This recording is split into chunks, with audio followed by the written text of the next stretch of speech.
mecánica. En este momento tenemos una máquina de demostración de neumática, la cual funciona a base de aire. Por el cilindro nos damos cuenta que tenemos un cilindro y un pistón, el cual va a entrar aire y va a salir aire, lo que va a crear una fuerza de impulso y vacío. Si podemos hacer una demostración.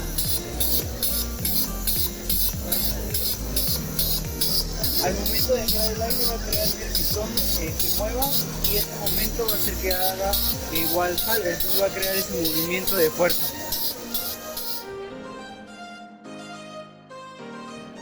En este lado tenemos igual la máquina de hidráulica, funciona a base de aceite.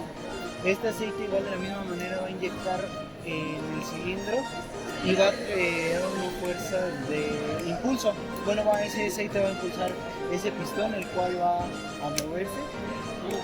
Y en el momento que nosotros digamos ese aceite se salga, va a tener esa fuerza de vacío y va a succionar ese pistón. Aquí tenemos la máquina de barómetros, el cual, si nos damos cuenta, ese pistón se va a mover a más o menos un megapascal o 10 barómetros.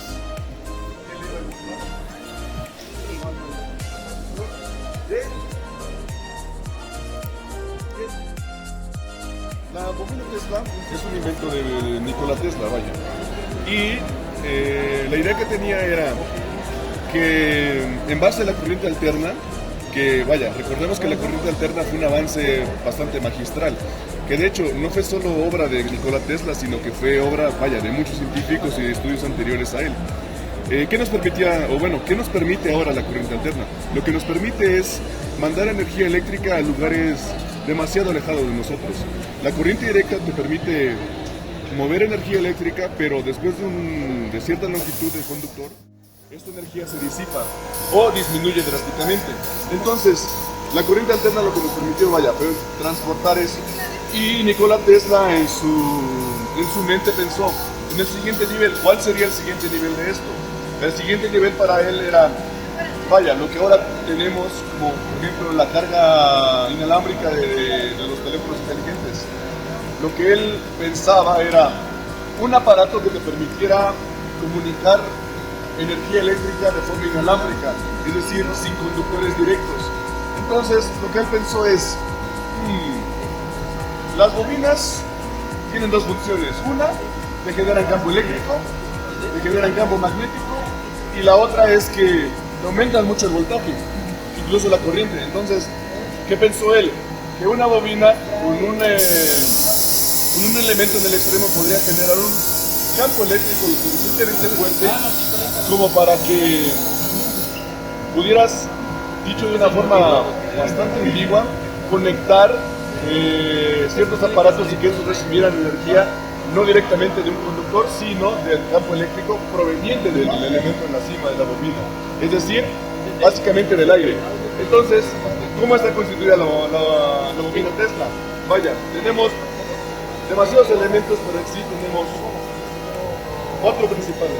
Uno es un capacitor en el principio, que vaya, lo que te permite es elevar el voltaje principal, el voltaje inicial, y luego tenemos un arrancador, que esto tiene tres cables, uno que viene directamente del capacitor y un potenciómetro para vaya, nivelar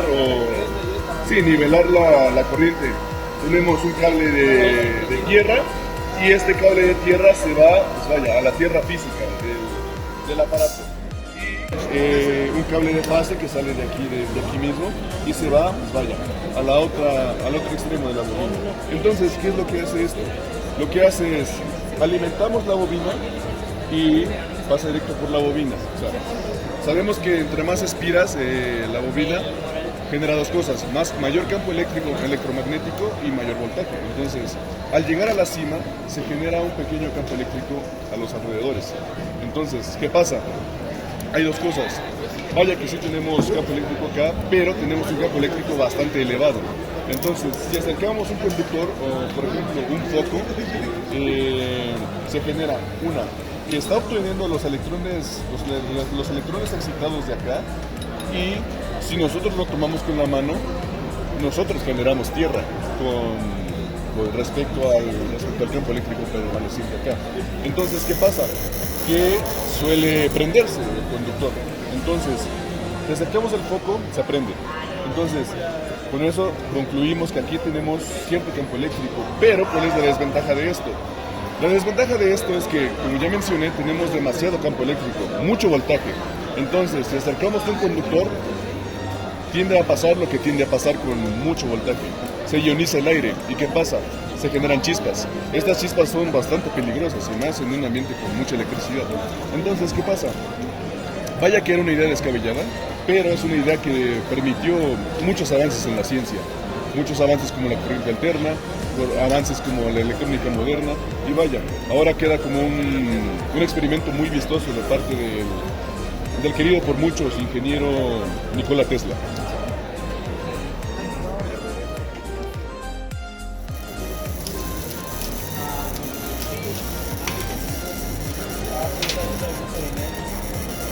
Entonces, ¿aquí qué está pasando? Pasa que el conductor presente en el foco pues es jalado realmente.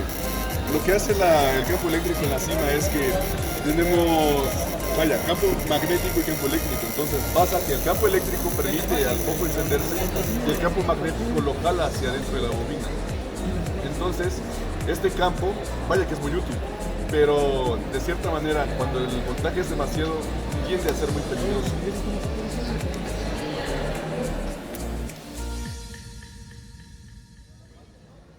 Bueno, acá tenemos una impresora 3D. Como muchos saben, la impresión 3D desde hace ciertos años se ha venido popularizando mucho, y sobre todo porque la disminución de precios en general con los componentes electrónicos y mecánicos pues han dado este auge, sobre todo por la necesidad reciente de tener a la mano una máquina, una herramienta que te permita crear todo lo que nosotros pensemos, o la mayor parte de lo que nosotros pensamos, se pueda crear y tenerlo en físico.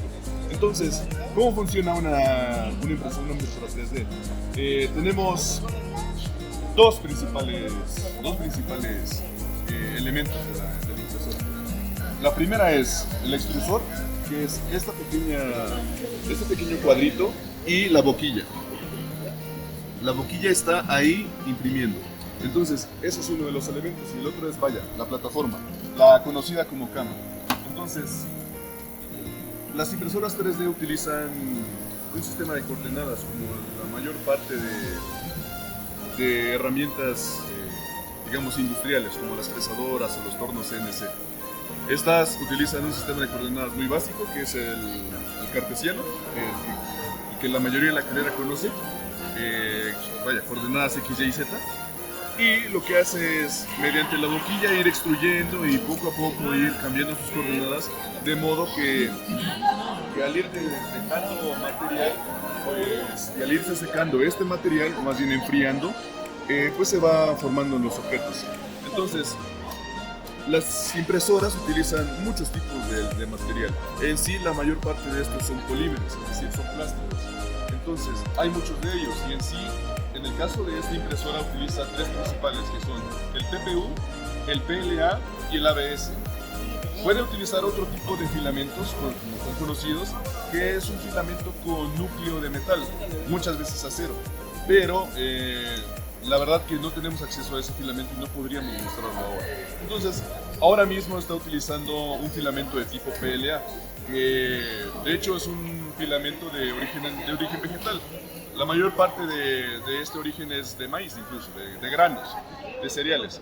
Entonces, ¿qué hace? Pues imprime y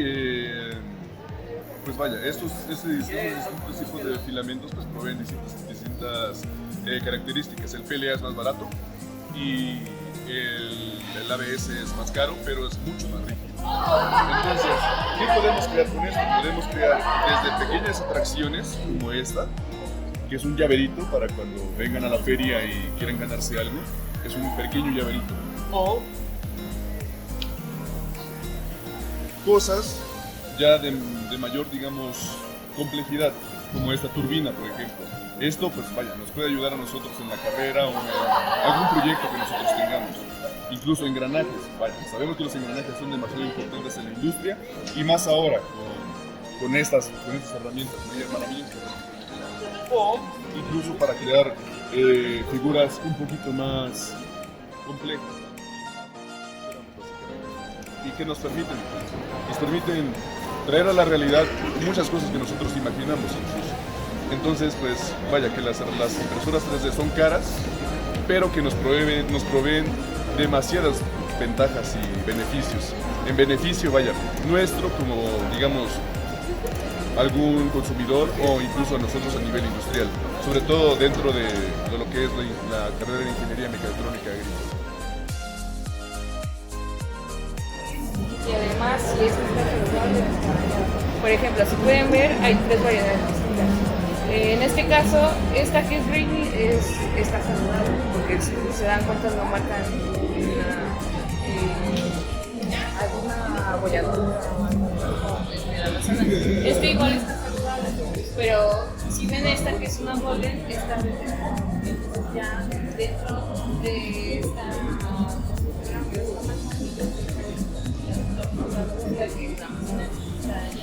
ya no funciona para poder exportarla, para poder pues llevarla a otros lugares.